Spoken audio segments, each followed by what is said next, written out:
Hello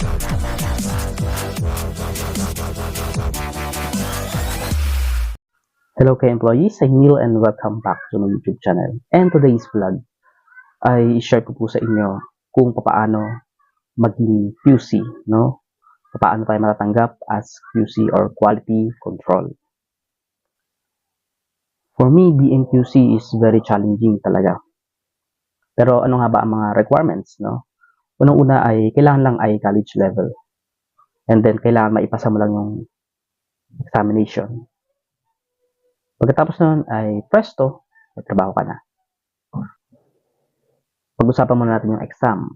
So, sa exam, kailangan maging familiar ka dun sa company na applyan mo. So, dito sa amin, Bataan Industrial, marami dito mga bag, no? Backpack, bag ng pambabae, yung iba naman, garments, no? Mga t-shirt, polo shirt.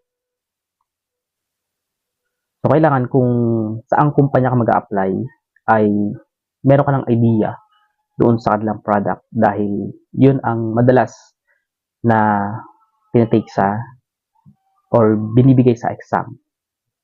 At syempre, hindi mawawala yung paggamit ng ruler para makita nyo kung ano yung difference ng sa margin gap, di ba? Yung allowance, yung SPI, stitches per inches, no?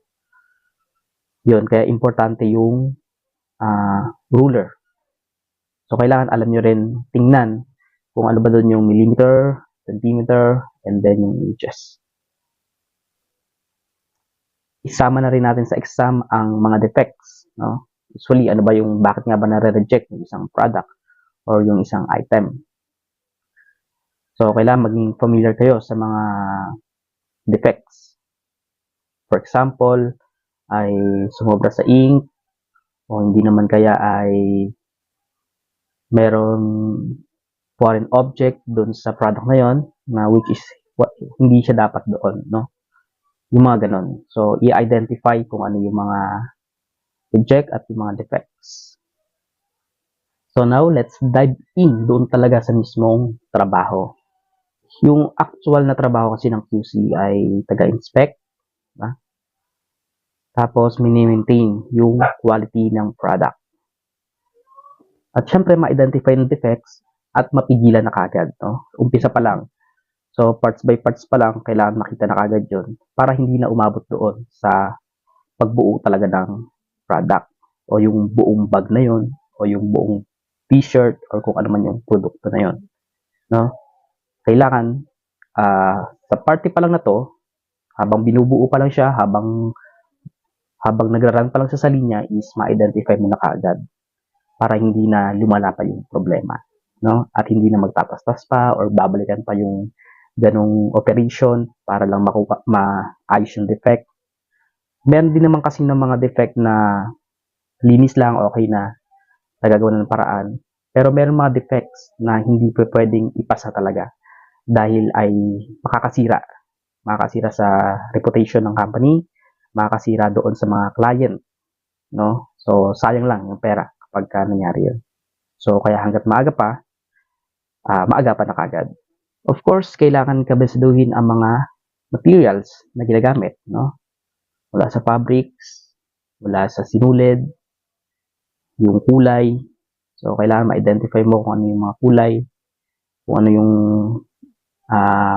kung ano ba yung pattern. Of course, importante na hindi tayo ma-wrong way. So, importante din yung mga detalye ng, for example, gumagawa tayo ng t-shirt, no? O sa t-shirt, itong part na to, yung sleeve, tapos yung sa collar, yung body, pati yung measurement niyan, no? May mga sukat kasi yan. Kung pang small ba ito, pang medium, pang large, pang extra large, so on. So, ganun din sa bag, no? Sa bag, kailangan mula sa fabric, lining, fillers, hardware na ginagamit ay kabisado natin. Hindi man ganun kabisado kasi meron namang pwedeng tingnan, no? meron naman silang checklist niyan para i-verify or doon tingnan para sure talaga. And then, kailangan marunong din tayong mag-identify ng kulay. Yes, dito talaga ako natutuwa sa mga kulay. So, dati alam lang natin yung mga basic lang na kulay, no? Pero, pag pumasok ka na sa isang company at naging QC ka doon, so, iba-ibang kulay na yung ma-encounter mo. No? Iba-iba na yung tawag. So, for example, dati alam lang natin red, no? Tapos, meron pala siyang maroon. Tapos, meron pala siyang dark red, mga ganun. Mga simple lang. Pero yung mga ibang hindi tayo masyadong familiar, katulad ng mga parang nautal ako. Katulad ng mga New Bordocks, no? Alpine Sky Faded Blue. Tapos yung mga Darkstone. So, yung mga ganong kulay ay kailangan ma-familiarize din tayo. So, like what I said little while ago, ay very challenging talaga ang pagiging QC. Pero enjoy siya kasi nga marami kang matututunan, no? Marami kang makikilala rin, of course, sa production, napakaraming tao. Tapos hindi mo na mamamalayan ng oras na tapos na pala ang oras ng trabaho. Una talagang nasabi kong mahirap, no? Malaki yung adjustment na gagawin. Pero once na na-overcome mo na, syempre ganun naman talaga sa trabaho, di ba? Sa una lang mahirap, sa una lang mag-a-adjust, pero once na nakabisado mo na, 3 to 5 days, very easy na lang sa'yo and comfortable ka na doon sa ginagawa mo. Pag nakakita ka na ng mali, mali to, reject to.